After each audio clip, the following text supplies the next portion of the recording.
What's going on, everybody? My name is Nick, and welcome to another episode of the Good Schmidt podcast. This is this is episode 3 of season 2. I'm going to be talking some more running today, more specifically the Olympic track trials, and a little bit about the field events. I'm not going to go in depth on the field events. I'm just going to list who made the team. Just because I'm not an expert with the field events, I know more about the track athletes, so that is going to be the focus of this episode. So without any more delay, let's get into it here.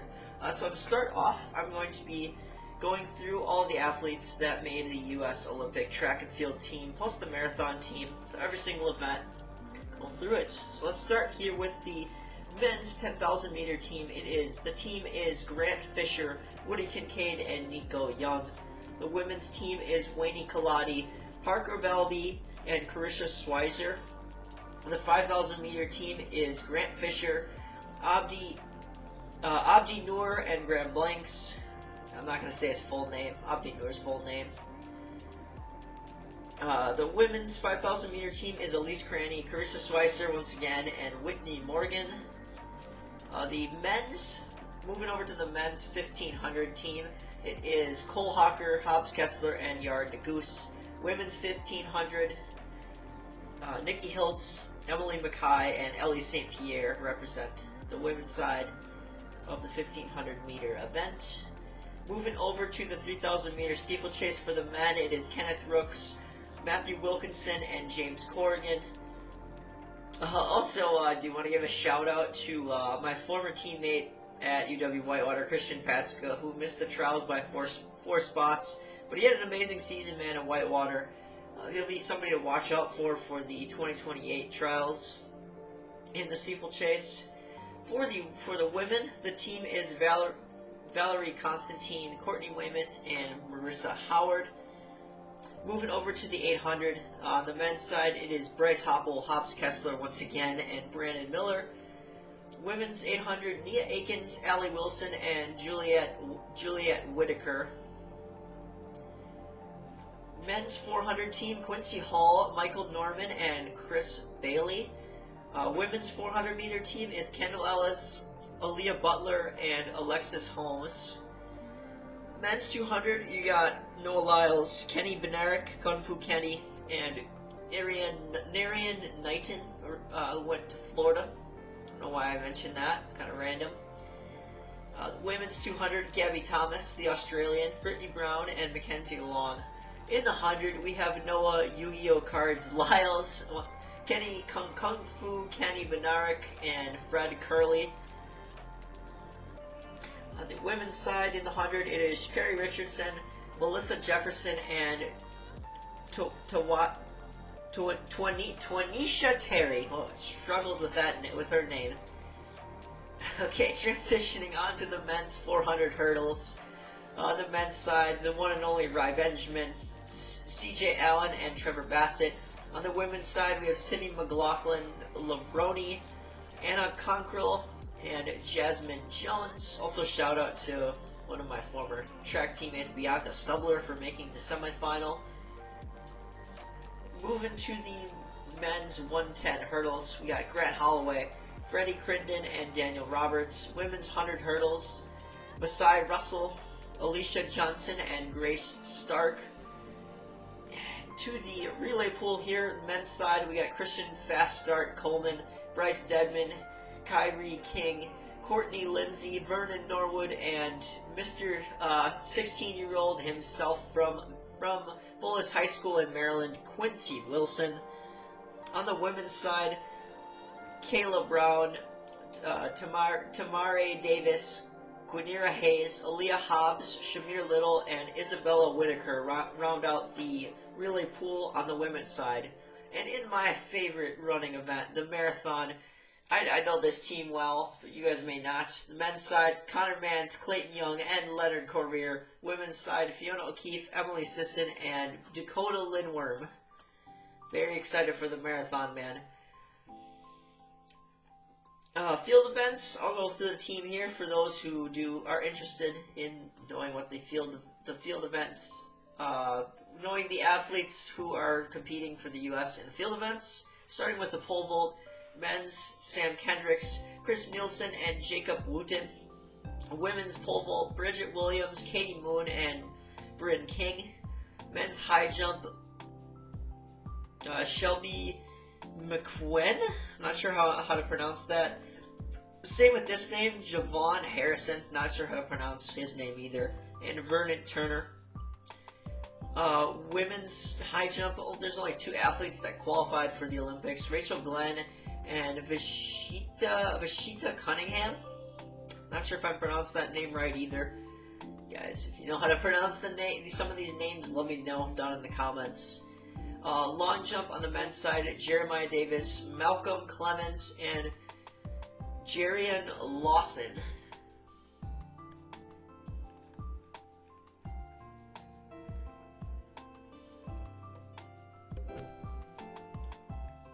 Women's long jump, we have Tara Davis-Woodall, Jasmine Moore, and Monet Nichols.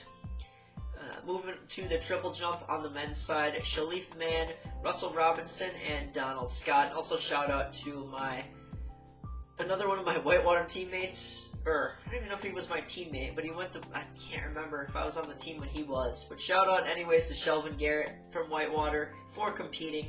That was really cool to see, even though he didn't make it to the final.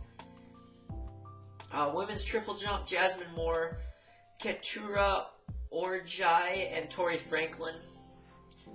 Over to men's shot put, we got Ryan Krauser, man, the myth, the legend there. Joel Kovacs and Peyton Oberdahl. Women's side, Chase Jackson, Raymond Saunders, and Jada Ross. Hammer throw on the men's side, only 2 athletes qualified here. Daniel Hogg Daniel Hogg, not sure how to pronounce that for sure, and Rudy Winkler. Women's side, we have Annette Eichenwolk, Deanna Price, and Aaron Reese. Men's discus, Andrew Evans, Sam Mathis, and Joseph Brown. Women's discus, Valerie Allman, Jaden Urich, same as Sam, my buddy Sam, that's his last name, Urich, so I'm going to pronounce it Urich. And Veronica Fraley. Javelin, we've got one competitor on the men's side, Curtis Thompson, and one on the women's side, Maggie Malone Harden. And in the decathlon, this is a men's only event. Heath Baldwin, Zach Zymick, and Harrison Williams. Heptathlon, women's only event. Anna Hall, Sherry Hawkins, and Tyler Brooks. And like I said, I don't really know anything about the field events or these athletes, as I didn't really watch them closely in the trials. And I gave a shout out to Shelvin Garrett. I'm giving another shout out to him once again. It was cool to see him compete and give his all out there. Basically PR'd. He was either PRing or close to his PR every jump, and was still, I'll say it, he wasn't last, but he competed at his very best at the trials, and that's all you could ask for. He was just up against world-class competition. It's just what it is at the trials, and I'm really proud of dude, man. He competed well. Just because you take last at something doesn't mean you don't give it your all. And I'm really proud of Shelvin for giving it his best on the day, and that's all you can ask for. Okay, let's get into the recap here, the exciting stuff. Meat and potatoes. Going to start with the 10,000 meters on the men's side, and I already listed the athletes, but I'll go through them again, and I'll list their times and stuff, and some more information. So the winner of the men's 10,000 meters was Grant Fisher of Nike, and he's the double champion, as he also won the 5,000 as well. His time was 27:49 to win, 27:49.47. In second place was Woody Kincaid, also competing for Nike. 27:50.47 for Woody Kincaid to take second. And Nico Young of Northern Arizona University was third, making his first Olympic team with a time of 27:52.40. So this was a fun race, man, as all these races were. And in particular, Kincaid and Young ran really strong in this race. They looked awesome. So did Grant Fisher. He's Grant Fisher. He's great, man. And then also Drew Hunter of Adidas provided a challenge in this race for the top three, as Hunter finished 4th in 27:53.35. Also want to give a shout out to Connor Mance, who's on the marathon team. He competes for Nike. Mance led the beginning of the race for quite a while. That was ballsy in my opinion. I mean, good for Mance, dude. He ran well, 28 flat, 90 for Connor Mance. Also shout out to Sam Chalenga of Saucony, 28 minutes, 4 seconds, 0.05, and Andrew Colley, 28:05.05 for running their season bests, finishing 7th and 8th respectively. Also, what was Paul Giolimo doing in this race? He kept like throwing down random surges and stuff. I didn't get it. He finished 10th in 28:18.31. And shout out to former D3 guy who was in this race, Alex Phillip, who competes for the University of North Carolina now, but formerly of John Carroll in Ohio. He looks strong out there. You could see him. You could see him on the broadcast occasionally. Phillip finished in 14th with a 28:35.15. Also, a good showing here from Zach Panning of the Hanson Brooks Distance Project. He finished in 15th with a 28:36.82. He's more of a marathon guy, and he raced well in Orlando at the marathon trials. He would have made the team had he not fallen off. And also something about Zach Panning is I just saw today on Instagram on July 19th, the day I'm recording this, that Zach Panning is going to be running the Chicago Marathon in October. So that's exciting. Good for him. Looking forward to that. Moving to the women's 10,000 meters, the winner of that race was Wayne Kaladi of Under Armour. Dark Sky Distance is the group she runs for. Kaladi ran a really smart race here with a finishing time of 41:41.07. Kaladi's first 400 was a 78, and she finished in a 66.76. Really strong close there from Wayne Kaladi to take this race. Parker Valby, probably my favorite female track athlete right now. Big fan. She took second with a time of 5:53. She also ran a really smart race too. Good plan by her coach. She kind of started mid-pack and moved up throughout the race and just kind of sat and kicked at the end. I'm surprised how good her kick was. I thought she was still like developing. I mean, she of course is still developing her kick, but I think you give her some time, and maybe even in the Olympics, she could have a serious kick, and she's gonna be somebody to reckon with the next this year and in the next 4 to 5 years. Parker Valby is gonna be dangerous. I'm telling y'all.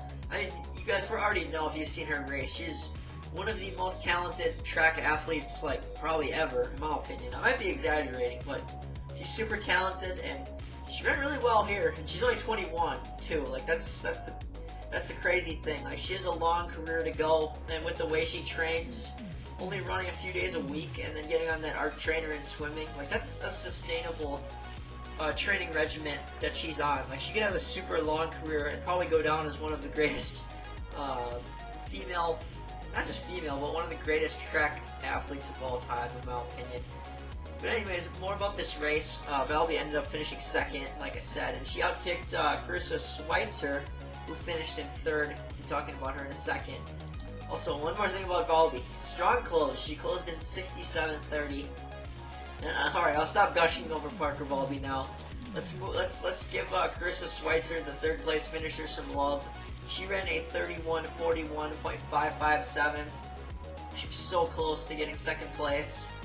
Really strong showing from Schweitzer in this race and in the 5,000 as well. She's on her comeback tour after being injured, I believe. She had a major injury. I don't remember what it was. I think she said on the City is Meg podcast, and when they interviewed her, what her injury was. So you guys can go and check that. I'm not going to check that now because I'm doing this podcast, but I can check after. And add that in editing. But yeah, she had some kind of injury, I'm pretty sure. Alright, moving on here. I want to talk about the 4th place finisher, Jess McLean. She's the queen of 4th place this year. She just recently got sponsored by Brooks. She ran a time of 32:04.57 to finish 4th here and at the Olympic Marathon Trials back in February. And she took it like a champ again. She's such a good sport. And I love Jess McLean for that. And I hope she is back for the 28 trials and makes the team that time, which would be really cool. I also want to give shouts to a local in my area, Kellen Taylor, ran for my high school. She's run for Hokanaz Elite for a while now. She finished 6th with a time of 32:12.02 season best. She's really proud of this race herself considering her life circumstances, as she's a very busy parent of adopted children. Really proud of Kellen Taylor for representing my hometown well here. Alright, moving to the 5,000 meters, and like I said before, Grant Fisher was the champ of the 5,000 as well. He ran a 13-minute, 8-second meet record in this race. Just absolutely incredible race here from Grant Fisher. He opened in a 66 and he closed in a 57 to break the meet record. He's going to be very exciting to watch in Paris. Looking forward to it. Abdi Noor of Nike was 13:09.01 in this race. Good race from Abdi. Parker Wolf of North Carolina ran a 13:10.75. Really gutsy race here. Excuse me. It's too bad that Parker Wolf's not going to be able to be in the Olympics because he does not have the Olympic standard, and he also does not have a high enough World Athletics ranking for him to make the team. His place is, when I made these notes, his place was 10,090 on World Athletics, and his score was 12:06, and that wasn't high enough. As Graham Blanks of New Balance edged him out, Blanks ran a 13:12.61, so not quite as fast as Wolf in this race, but he gets selected due to his higher World Athletic ranking. His place is 15:06, and his score is 11,084, so I guess that's high enough. Somebody would have to explain that to me. Yeah, I don't get how it works, but yeah, Blanks is going in the 5,000 and not Wolf. Yeah, I don't get it. I think Wolf should go because he beat him, but I guess they take into consideration that Blanks is more consistent. I don't know, man. Also, Graham Blanks won the he won the NCAA cross country meet last year while competing for Harvard. So that's interesting to note. Alright, women's 5,000 here. The champ was Ellie St. Pierre of New Balance Boston. She will not be competing in the 5,000 because she's going to focus on the 1,500. But she ran super well in the 5K here. Honestly, I think she should run the 5K, but she's not going to. She likes the 15 more. I get it. Totally get it. She wants to focus on that. But this 5,000 from St. Pierre was super impressive. She ran a 14:40.34 to break the meet record. Amazing race for her. She passed Parker Volby with 4,200 meters left, so about a mile to go, and didn't look back. St. Pierre closed their last 400 in a blazing 62 seconds. Yeah, just really awesome race from Ellie, and also congrats on being a new, the recent birth of her child. I think last year she gave birth to a child. That's really cool. I bet she's an awesome mother too. So, yeah, Ellie St. Pierre, champ in the 5,000. Women's 5,000. Elise Cranny, second place. She will be on the team. She ran a 14:40.36 for her season best, and also passed Parker Volby with a mile left. Couldn't quite catch Ellie St. Pierre though.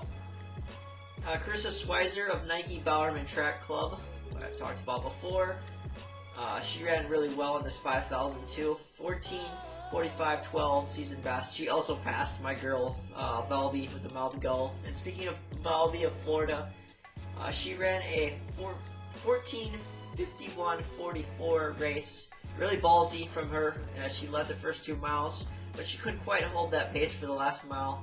But I'm still proud how she ran against these grown women, and excited to watch her in the 10,000 and beyond. I think she's more of a 10,000 runner. Also curious, like, what could Parker do in a marathon? I wonder, would she do a marathon, and what could she do? Could she break 2:19 in the marathon, I wonder?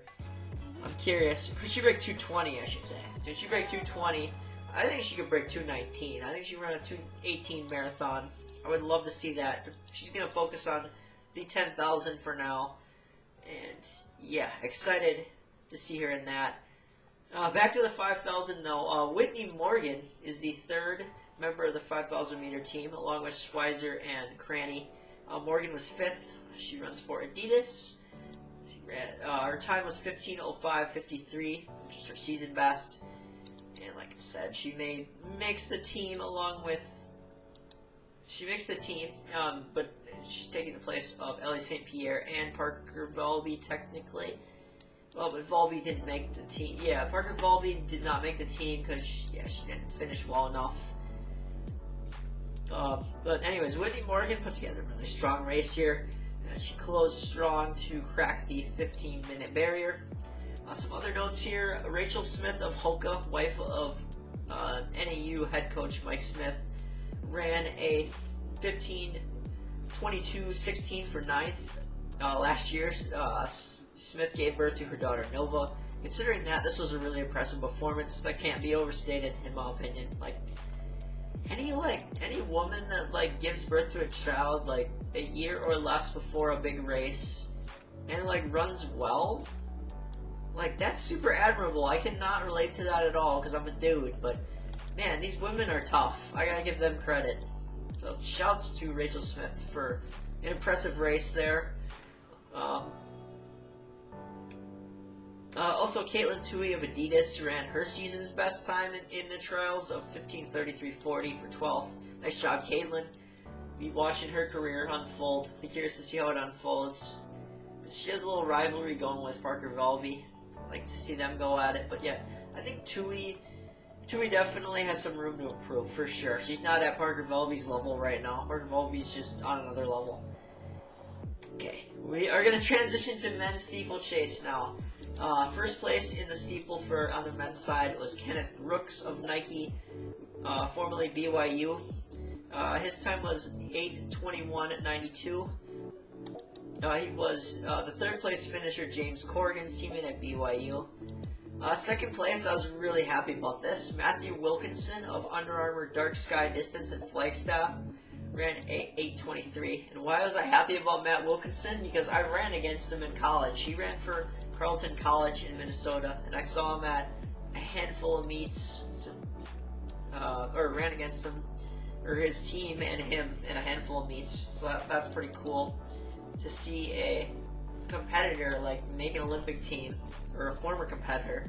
That's really neat. And then third place, the aforementioned James Corrigan of BYU, 8:23:76. And a note on him, he ran under the Olympic standard of 8:15 at the Penn Relay Summer Showcase in Philadelphia on Saturday, June 29th, and he ran 8:13:87 there, which gets him under the standard and gets him on the team. So that's awesome for James Corrigan. If he didn't make the team, God forbid, which he did, he would have had to forfeit his spot to Evan Jagger, who finished fourth here at the trials with an 8:28:73. Also, I feel bad for Hillary Bohr. He wiped out. That sucked. Really have nothing more to say there. Other than that, Bohr was coming off an injury too, and he had to completely relearn his steeple mechanics. So, yeah, that's something for sure. Women's 10,000 meters here. Not women's 10,000 meters. Women's steeple here. We got Val Constein of Nike, who won it and will be on the team. She ran a 9:03:22 meet record, closed in a 65. Pretty awesome stuff from Val Constein. Courtney Wayman of On, the shoe brand, was second. She ran a 9:06:50 PB. And then Marissa Howard of Tracksmith Idaho Foot was third with a 9:07:14 PB. Awesome job, ladies. Moving over to mid-distance events here. Men's 1500. This is probably the most exciting. This was one of the most exciting races, along with the women's 1500, which I will get to. The champ here was Cole Hawker of Nike. He ran a 3:30.59 PB and meet record. Cole Hawker was really impressed me here in this race. He ran smart, and with like 300-ish to go, I believe, it was when he kicked, definitely earlier than normal. His leg turnover, man, is just incredible. He's a machine out there. Second place was Yared Nuguse of On Athletic Club in Boulder, Colorado. He ran a 3:30.86 season best. Really strong showing here from Yared Nuguse, but he did get outkicked by Hawker, which has happened before. Yeah, I do think Hawker and Nuguse have a good medal shot here, and I also think Hobbs Kessler of Adidas also has a shot. Kessler was third in a 3:31.53 personal best. Kessler has really been impressive to me throughout these trials. Or he impressed me throughout the trials, and specifically in this 1500. The 800, well, the 800 too. They both were very impressive. Hobbs has grown on me so much, like over the last year or so, as a person and a racer. I love his aggressive, like, tactic. It's an aggressively tactical style of racing, and he's improved more of the tactical style recently. And yeah, he's just an amazing competitor who is maturing right before our eyes. And also Hobbs in interviews, like he really stays grounded, and like he's not like too cocky, but he's confident, you know. I like how Hobbs Kessler carries himself, man. And I'm excited to see how he competes in Paris. And I guess couldn't already notice, like Hobbs Kessler is probably my favorite, or yeah, he's my favorite men's track athlete right now. So I have a favorite on both sides. It's Hobbs Kessler on the men's side and Parker Velby on the women's side. Yeah, I can play favorites, alright? Everybody has favorites, and those are my people right there, Kessler and Velby. Alright, and then also in the 1500, Cooper Tier of Nike, I thought was a bit disappointing here, finishing 10th with a 3:35.17.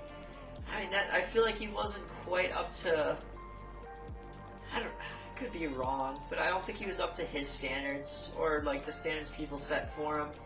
Yeah, I was just a bit disappointing there for Cooper Tier. Then some nice races by Joe Wascom of Adidas and Craig Ingles. They ran well. Alright, moving over to one of the other most exciting events of these U.S. Olympic trials on the track. The women's 1500, this one was fun. Nikki Hiltz of Lululemon, Vancouver, Canada, ran a 355.33 as they set the meet record. Yes, I'm using the proper pronoun for Nikki Hiltz. Believe she goes by they, them.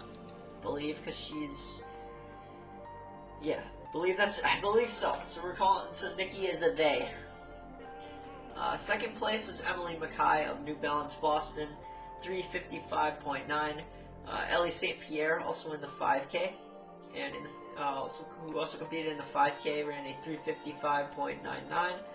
Sinclair Johnson was fourth of Nike Union Athletic Club, 3:56.75. Corey McGee runs of New Balance, ran a 3:57.44. Her name's just Corey McGee. I'd like to add the run. I wanted to add the runs on the end. And then sixth was Elise Cranny of Nike, 3:57.87. This race was an insane one, man. It really was. It was probably the most exciting of the entire trials. In my opinion, it was. With 5 women, including St. Pierre, breaking her own meet record of 3:58.03 set back on June 21st, 2021. And again, the meet record was a 3:58.03 before this, and 5 women went under that. That's just insane. And Nikki Hiltz was the one who led the way. She looked so strong in this race. She had an absolutely incredible kick, and does have an incredible kick. Emily Mackay and St. Pierre were phenomenal. Johnson, McGee, and Cranny all challenged throughout the race. This race was just so fun, man. I cannot wait for the 1500 in the Olympics on both sides, men's and women's. Alright, men's 800, another exciting one. Bryce Hoppel of Adidas ran an incredible time of 142.77 with plenty of closing speed to take the win and the record. He was really close actually to breaking Donovan Brazier's American record too, which is a 142.34, where he set it on October 1st, 2019. And then here he is again, Hobbs Kessler, second place with an outstanding time of 143.64. Hobbs just continues to amaze me. He ran so fast and hard throughout this race and finished strong. Looking forward to watching him and all these athletes for sure. Brandon Miller was third of Brooks. Brandon Miller of Brooks Beasts was third in 143.97. Impressive race here by Brandon Miller to dip under the 144 mark and make the team. Surprise here in the 800 to me. I don't know if this is a surprise to a lot of people. I'm surprised that Clayton Murphy didn't take that third spot. He was 7th with a 144.8. Yeah, I mean, not a bad race by Clayton by any means. He just wasn't under 144, which is what it took for that third spot. And shouts for Brandon Miller for snagging that one. Women's 800, we had Nia Akins taking the win. She runs for Brooks Beast Track Club. 157.36 PB was what Nia Akins did. Amazing race for her and by the other two athletes here that made the team. Or, well, all the other athletes, really. But anyway, second place, Allie Wilson of Nike, 158.32 season best. Third place was Julietta Whitaker of Stanford, 158.45. Once again, this was her personal best. Fourth place was Michaela Rose of LSU, who I thought was going to make this team, but she didn't quite make it. She ran a 159.32. Another athlete like I wanted to make the team but didn't make it was Sage Hurd-Klecker of On Athletic Club. She's also Joe Klecker's wife. She ran a 2 flat. It was a good race by her, but she got affected by a Thing Mo's fall. Speaking of a Thing Mo, I'm pretty heartbroken for her. She finished 9th in 219.67. Yeah, just falls happen, man, and you gotta move on from it. And I'm sure that's what she did. And yeah, that's why the U.S. system for the Olympic or for track and field is the best, man, because it's all about who performs well on that day. And it was not a Thing Mo's day, unfortunately. I hate to see it, but falls happen. Seventh, a couple other athletes I want to talk about here. Raven Rogers of Nike Union Athletic Club finished 7th in 201.12. And then Kate Grace of Nike ran a 202.37 for 8th place, and she announced her retirement from the sport of track and field following this race. Moving over to the sprints here, we got Quincy Wilson, or not Quincy Wilson, we'll talk about Quincy Wilson. We got Quincy Hall, took the win. He runs for Adidas. He ran a 44.17 PB. Quincy Hall's fast, dude. So is Michael Norman of Nike. He ran a 44.41 to take second. Chris Bailey of Tracksmith was third. Tracksmith is based in Boston, if you guys did not know that. Bailey ran a 44.42 PB. Vernon Norwood, Bryce Dedman, and Quincy Wilson, who I accidentally mentioned instead of Quincy Hall. Quincy Wilson of Bullis High School in Potomac, Maryland. They don't quite make the cut here, but they are in the relay pool.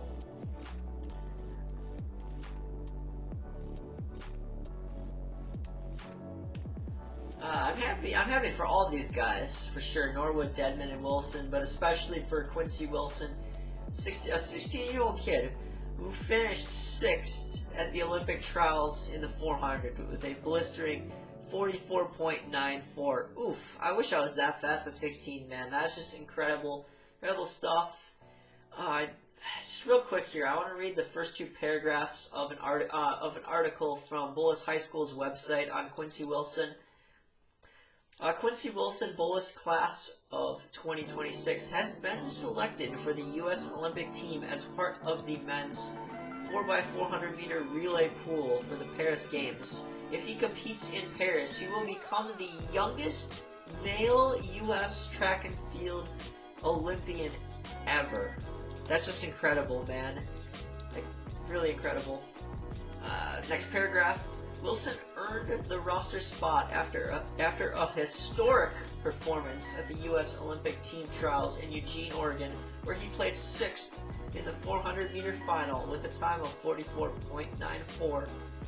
The momentous performance came on the heels of 2 record-breaking races. In his first round heat on Friday, June 21st, Wilson broke the under-18 world record in the 400-meter, a record previously held by Darryl Robinson for 42 years, with a time of 44.66 seconds. On Sunday, June 23rd, Wilson once again set a new personal and world records, a 16 and under record, world record with a time of 44.59 seconds, just insane, finishing 3rd in his second semifinal heat and earning a spot in the final. That's the end of the article. Very cool article. I just thought I would include that because it gives a nice summary of what Quincy Wilson has done, what he did at the trials. It was very momentous, like the article described. Moving on to the women's 400 meters, Kendall Ellis took the win and will represent Team USA. Ellis competes for New Balance. She ran a 49.46 personal best. She looked really strong in the last 400. Just interesting little story here that I heard from one of the NBC commentators that I thought I'd include. Ellis was locked in a bathroom prior to this race. That's not good. And somebody eventually let her out, thank God. Obviously, otherwise she wouldn't have been able to compete. And yeah, I think Ellis ran on demon time after being let out there. Second place was Aaliyah Butler of Georgia. She ran a 49.71 and looked great doing it. Third place was Alexis Holmes of Nike, 49.78. She looked strong. I really enjoyed watching Holmes close out this race, as well as the other ladies in this race. Holmes and everybody ran really well here in the women's 400. Over to the men's 200, we have Noah Lyles, 19.53 meet record and world lead. Amazing performance here by Noah in his signature event. He knows he's got to work on that start, but he is a star, man, and loving those Yu-Gi-Oh cards, Noah. Keep them coming. I'm such a nerd. He had a Blue Eyes White Dragon, I believe. I think it was before the semifinal in the 200, and then before this final, I think he had the Exodia cards. That was really cool. I could be wrong, but I know he had it. I know he has Exodia cards and a Blue Eyes White Dragon that he pulls out of a suitcase. So that's so nerdy, but it's cool to me. Second place was Kenny Bednarek, hometown favorite from Rice Lake, Wisconsin. Bednarek ran I'm not from Rice Lake, but he's from Wisconsin, so I naturally like him. Bednarek ran a 19.59 personal best, and he looked fantastic here in this one. He actually was in the lead from 100 to 150 before Noah got him, because Noah's him in the 200. Narian Knighton of Adidas was third. He ran a 19.77 season best and looked outstanding here. Unfortunately, Kristen Coleman of Nike lacked the closing speed to get on the team. He was fourth in 19.89, still a season best. He's a great starter though, and he should be an asset. He should be an asset leading off the 4x1 or 4x2, and both maybe. I would put him on the lead leg of the 4x1. Coleman, I think that's a spot for him. Yeah, he just doesn't quite have the closing speed, or he doesn't quite have the closing speed to beat these other guys. Women's 200, we got the Australian. She's originally from Australia, but can't compete for the U.S. because I guess she's lived here long enough or something. I could be wrong. Could be absolutely wrong about Gabby Thomas, but she'll represent Team USA. She ran a 21.81 and looked great here. Also, she runs for New Balance, should mention that. Brittany Brown of Adidas was second in 21.9, which was a personal best. She had the absolute race of her life and was emotional afterwards, so shouts to Brittany Brown. Mackenzie Long was third. She competes for Adidas, ran a 21.91, raced well, and was also emotional like Brittany Brown after this one. And then also I want to note that Abby Steiner of Puma finished in 6th with a 22.24. Over to the men's 100. Noah Lyles is fast and he's fun to watch, man. I don't know the times listed here, I forgot, but that's alright. Noah Lyles won. I'm glad Fred Curley betted on himself and made the team, and Christian Coleman just lacks that closing speed once again, man. That's really all I gotta say about the men's 100. Women's 200, Sha'carri Richardson of Nike is her, man, in that 100. She ran a 10.71 season best. Finished strong. She can work on her start, though. That's going to be the difference for Sha'carri. That's going to be the difference between a gold, silver, bronze, or no medal. Like Noah, she's got to get better at getting off the blocks. Second place was Melissa Jefferson of Nike, 10.8 PB. Good race from her, and Twinish Terry of Nike, who ran a 10.89 season best to place third. In the men's 400 hurdles, we got Rai Benjamin out here coasting a 46.6 or 46.46 meet record. And Benjamin runs for Nike.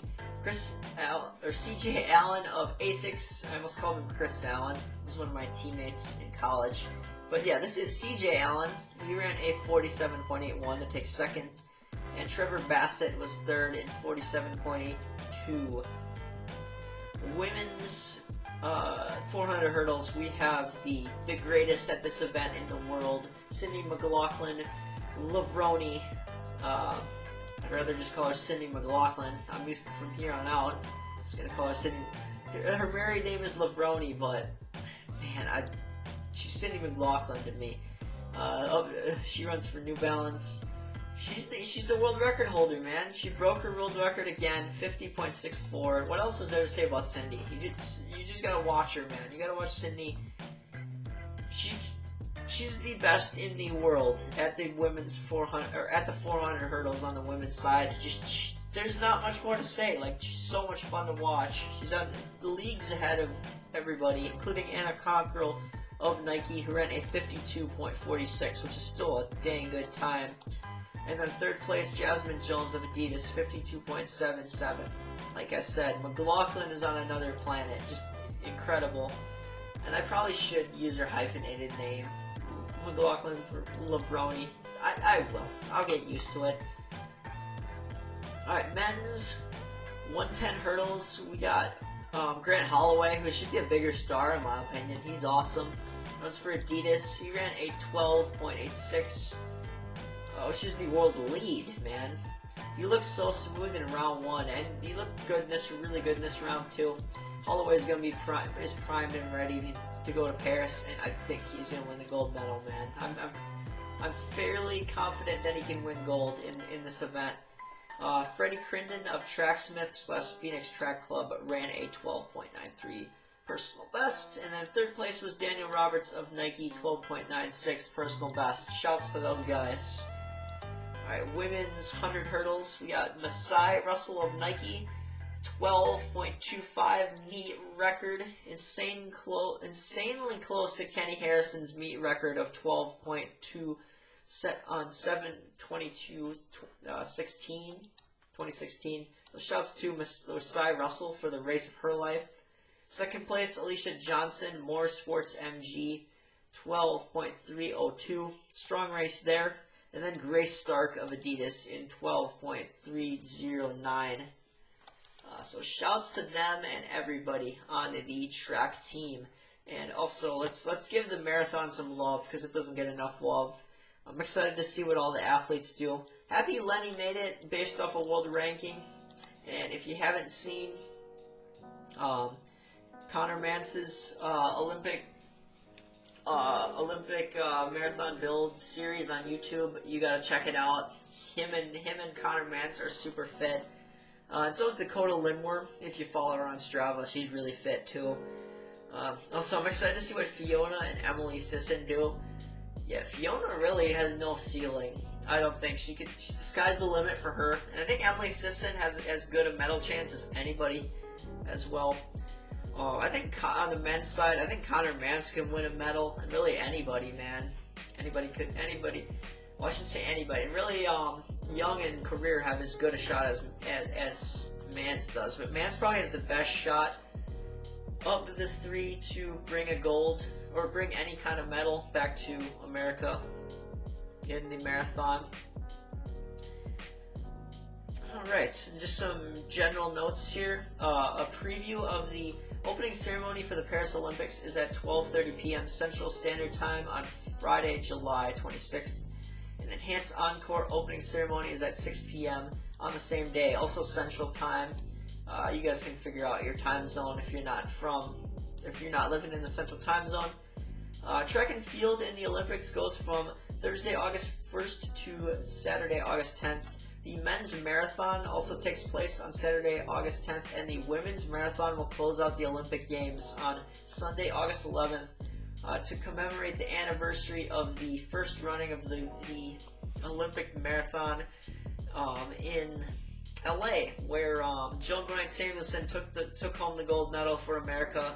Absolute legend there, and I love that they're commemorating that with having the women's marathon be the last event of the entire Olympic Games. So that's really cool. And what else is going to be really cool is to see all these athletes compete. I'm super excited. Definitely watch. I'm going to watch as much of the track and field and the marathon and man, what am I saying? I'm fumbling on my words. I'm going to try to watch for sure all the distance events, man, and definitely like watch the stars in the sprints and Quincy Wilson. I hope he competes. But yeah, I'm very excited to watch everybody, but especially Parker Valby, Hobbs Kessler, and hopefully Quincy Wilson, man. And yeah, all these athletes, super excited. And that is going to round out this episode of the Good Schmidt podcast. Hopefully you enjoyed me nerding out, talking some track and some marathon, and the marathon. And yeah, once again, my name is Nick. This has been the Good Schmidt podcast. And until next time, I'm signing out.